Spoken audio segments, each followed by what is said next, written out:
Hola respiratorianos, bienvenidos a este espacio llamado BioResp. Como siempre, recordarles mi nombre, Carlos Valencia. Recordarles las redes sociales, estamos en Terapia Respiratoria Hispano, estamos en BioResp en Instagram, estamos en Spotify como BioResp, estamos en YouTube, estamos en Apple Podcast y en las principales plataformas. Como siempre, agradecerles el tiempo dedicado a este espacio, entendiendo la importancia que tiene el tiempo en estos días de tanta información. El día de hoy, como siempre, un tema que no se aborda de la forma que se debería en ocasiones, y es la bioenergética de la respiración o el costo de la respiración. Normalmente siempre hablamos de dificultad respiratoria porque entran en falla o insuficiencia respiratoria las personas, pero no hablamos que esto hay un costo energético. Esto hay un costo energético que el cuerpo tiene que asumir para poder, obviamente, sostener y que la vida sea viable. Entonces, como siempre les digo, vamos a iniciar por el principio, y el principio es que normalmente cuando hablamos de dificultad respiratoria, de fatiga, siempre pues asociamos varias cosas: hipoxia, ¿cierto?, hipercapnia y fatiga muscular, básicamente, que es lo que lleva a esta falla o a esta insuficiencia respiratoria. Pero ¿qué hay detrás de la fatiga y de la insuficiencia respiratoria? Recordemos que hay una secuencia de cosas que tienen que pasar para que normalmente pues haya energía y que la respiración sea un proceso metabólico viable. Entonces, básicamente, este oxígeno, pues que lo ingresamos mediante la ventilación, después esto pasa mediante la perfusión, llega hasta la mitocondria. La mitocondria se produce pues el ATP y después pues obviamente esto se distribuye a donde se necesite, al tejido que se necesite, para poder generar el proceso metabólico de forma adecuada. Pero debemos recordar, obviamente, que nosotros somos seres aeróbicos que necesitamos de oxígeno, como lo acabo de mencionar, y aquí hay algo en lo que me quiero detener, y ya lo he mencionado en algunos lugares y en algunas publicaciones, pero quiero que se quede aquí también muy plasmado, y es el tema de la función del oxígeno, porque a veces sí, el oxígeno oxigena. Y uno me queda como, bueno, ¿cómo así que el oxígeno oxigena? Sí, el oxígeno llega y entra y la mitocondria, pero ¿cuál es la función real del oxígeno una vez oxigena? Pues básicamente la función real del oxígeno, como ya lo he mencionado en algunos lugares, es la de aceptar, obviamente, electrones. Esa es la función real.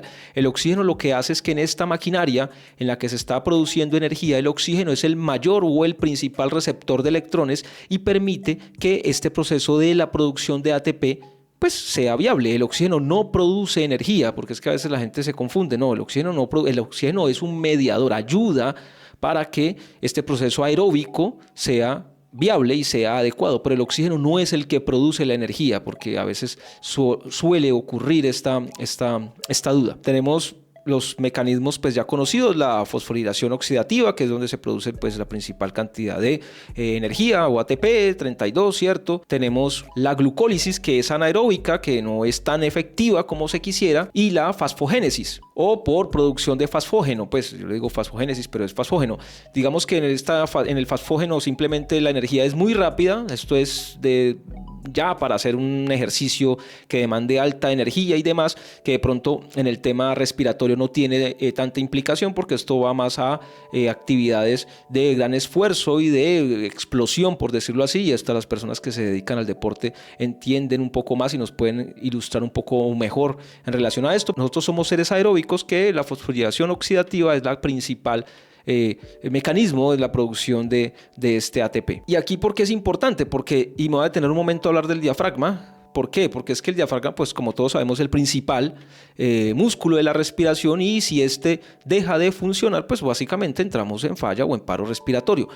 Este músculo respiratorio es un fondista impresionante, tiene unas capacidades aeróbicas absurdas, unas reservas o una cantidad de mitocondrias a un nivel altísimo. Esto porque este músculo nunca para, al igual que el del corazón. Estos músculos nunca paran y tienen que estar constantemente en actividad. Si este músculo para, pues obviamente pues hay paro respiratorio. Entonces nuestro músculo es básicamente casi que inmune a la fatiga, por decirlo así, pero los que trabajamos en este tema de la salud y hemos visto personas en falla respiratoria, nos damos cuenta de que él sí falla y sí puede parar. Entonces es el por qué este músculo, que está diseñado para no parar, ¿por qué para? Pues básicamente a esto es a lo que hemos venido. Es básicamente por este tema bioenergético que deja de funcionar, y aquí es donde hay que plantearse el tema de la dificultad respiratoria o la falla respiratoria o la insuficiencia respiratoria como un fallo bioenergético en el que ni siquiera se está pudiendo sostener este proceso tan básico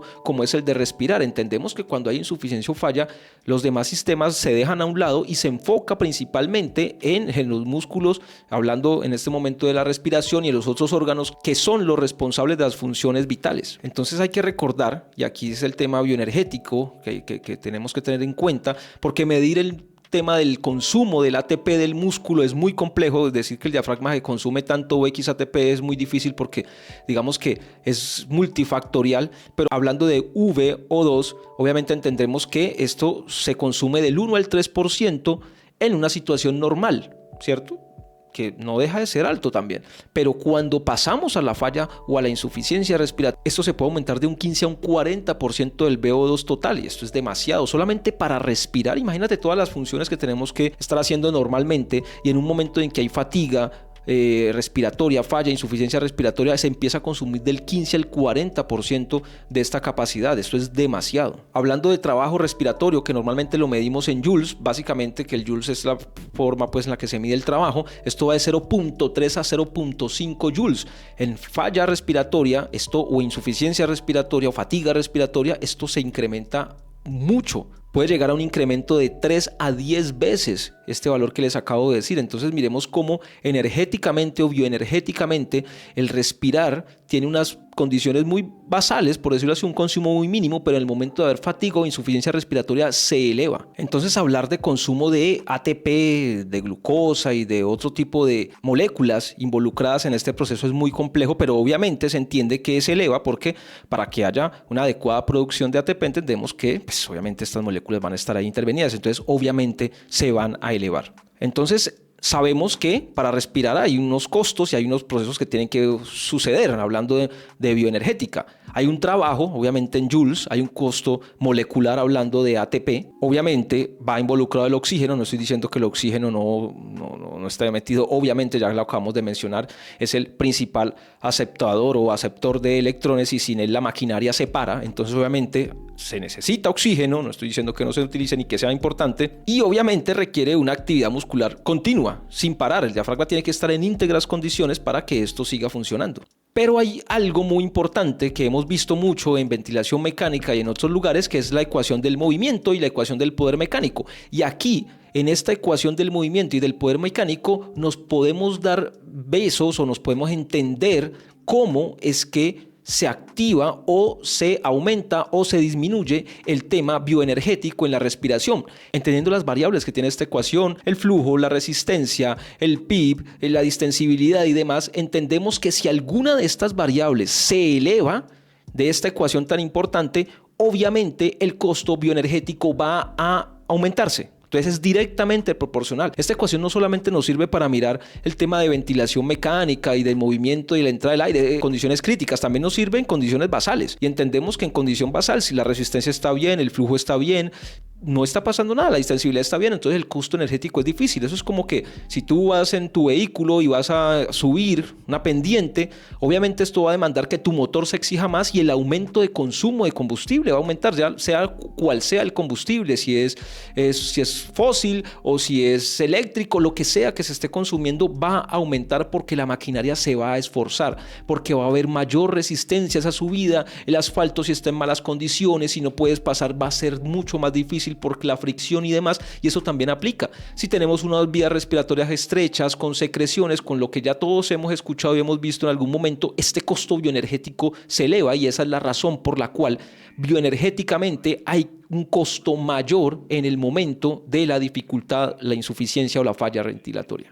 Entonces tiene que haber un equilibrio entre oferta y demanda, eso tiene que estar nivelada. Si esto se desequilibra, obviamente vamos a entrar en procesos. A ver, y estamos hablando de respiración, no metamos el tema cerebral aquí, porque obviamente entendemos que somos dependientes de nuestros receptores y obviamente de forma indirecta, entendiendo que el cerebro es el órgano que más consume energía de nuestro cuerpo, bioenergéticamente es el más costoso, obviamente también hay un aumento del consumo de energía ya, porque él está también alerta y está diciendo, venga, le están llamando cosas, ¿qué pasa?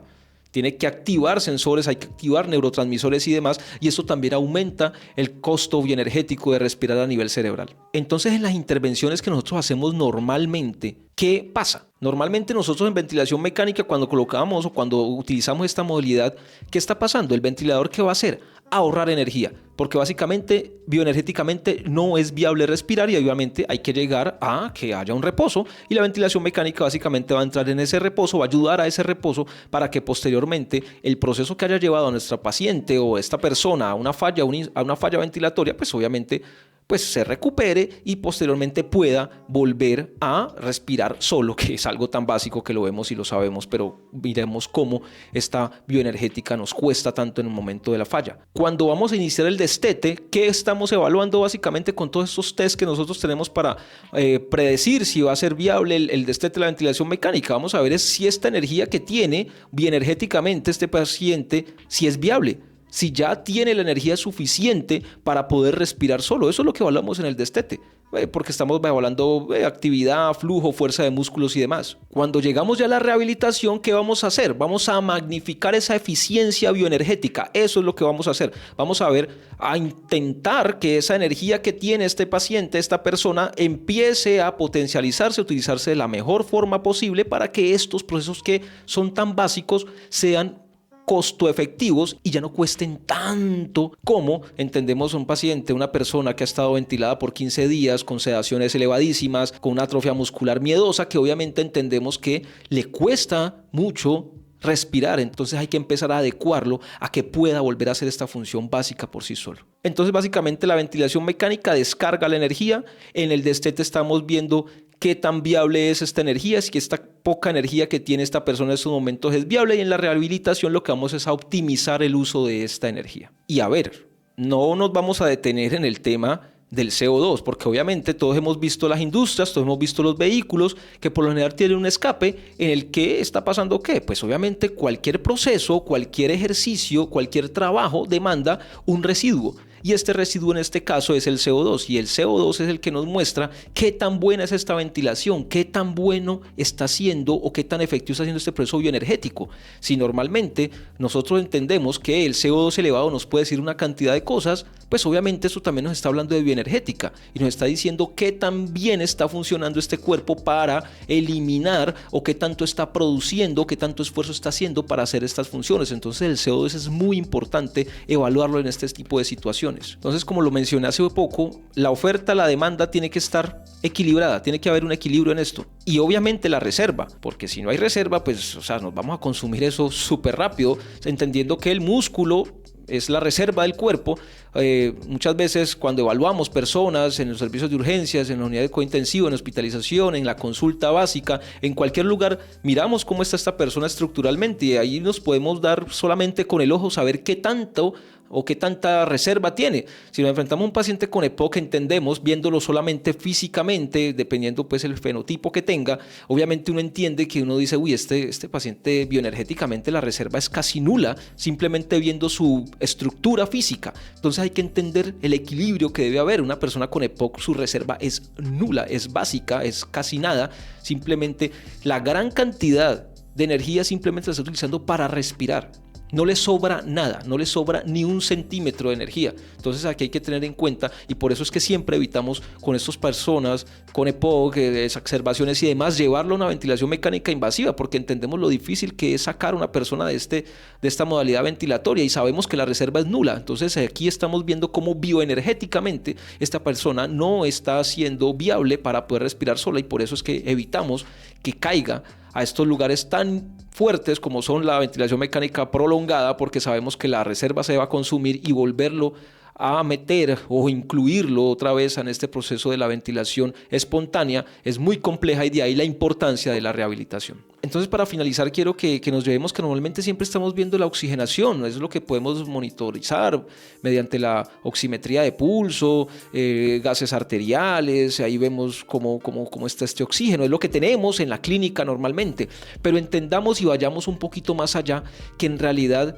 obviamente el oxígeno nos dice qué tantos electrones puede estar recibiendo o puede estar aceptando, y de ahí que la escala o el proceso o la maquinaria metabólica de la generación de energía esté funcionando. Pero quiero que vayamos más allá de la oxigenación, no simplemente ver un número de la saturación, no, entendamos que ese oxígeno está ayudando a que bioenergéticamente estos procesos metabólicos sigan funcionando, no solamente desde la saturación, desde la PaO2, desde el índice de Kirby o la PAFI que normalmente se llama, sino que vayamos un poco más allá y entendamos el tema bioenergético para poder tener nuevas modalidades de intervención y así poder mejorar y optimizar la falla, la insuficiencia o el desgaste respiratorio. Entonces nada, pues esto era lo que les quería decir. Espero les haya gustado, que se vayan con dudas. Siempre les digo lo mismo, aquí lo importante es que se vayan con dudas y con preguntas.